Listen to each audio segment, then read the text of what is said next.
Hi అండి, welcome to my channel. నేను మీ శ్రావణి. ఇవాళ నేను ఇంట్లోనే గుమగుమలాడే నెయ్యి ఎలా ప్రిపేర్ చేసుకోవాలో చూపించబోతున్నానండి. ఇంకెందుకు మరి ఆలస్యం, స్టార్ట్ చేసేద్దాము. ముందుగా నేను నైట్ పాలని సిమ్లో పెట్టుకొని మంచిగా బాయిల్ చేసుకొని చల్లారాక ఫ్రిడ్జ్లో పెట్టుకుంటానండి. తర్వాత మార్నింగ్ ఇలాగా పైన మొత్తం మీగడ అనేది ఫామ్ అయి ఉంటుంది. అది తీసి నేను డైలీ ఒక బౌల్లో పెట్టుకొని ఫ్రిడ్జ్లోనే పెట్టుకుంటానండి. 1 వీక్ అలాగా నెయ్యి ప్రిపేర్ చేసుకుంటాను. తర్వాత ఈసారి అయితే ఒక 10 days అయింది, అందుకే ఎక్కువగా ఉందండి వెన్న. అయితే మిక్సీ జార్ తీసుకొని ఇందులోకి వేసేసుకోవాలి. మీగడంతా వేసుకొని మిక్సీ పట్టుకోవాలి. ముందు కాలం అయితే మంచిగా చిలికేవారండి. ఇప్పుడైతే ఇది మిక్సీ జార్లో ఈజీగా అయిపోయే ప్రాసెస్. ఇక్కడ నేను చూపిస్తున్నాను కదండి కన్సిస్టెన్సీ, అదైతే కాదు, కానీ తెలియని వాళ్ళ కోసం చెప్తున్నాను. బాగా మిక్సీ పట్టుకొని మనకు వాటర్ పాలు సపరేట్ అయిపోయి ముద్దలాగా వస్తుందండి.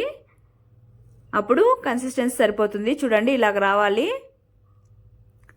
తీసి బాగా అందులోని పాలంతా బాగా పిండేసి పక్కన ఒక బౌల్లో వాటర్ తీసుకున్నానండి. ఇందులో వేసుకొని బాగా వాష్ చేసుకోవాలి. మళ్ళీ 2-3 times వాటర్ వేసుకొని బాగా వాష్ చేసేసుకోవాలండి. వాష్ చేసుకుంటేనే బాగుంటుంది.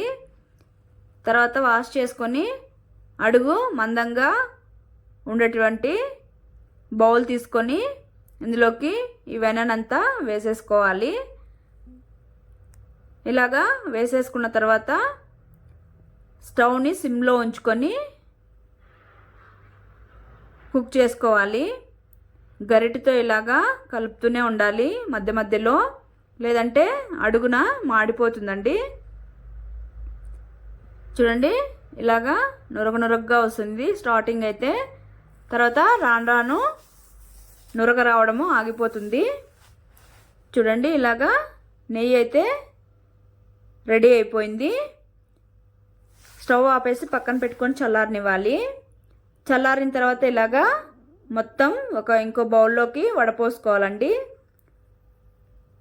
ఇక్కడ మధ్య మధ్యలో కలుపుతున్నా కానీ అడుగు అంటింది చూడండి. అంతే అండి, ఈజీగా నెయ్యి అయితే రెడీ అయిపోయింది. ఈ నెయ్యి అయితే నాకు భలే ఇష్టం అండి. అయినా ఇష్టపడిన వాళ్ళు ఎవరుంటారు చెప్పండి. అంతే అండి, మీరు ట్రై చేసి ఎలా వచ్చిందో కామెంట్ చేయండి.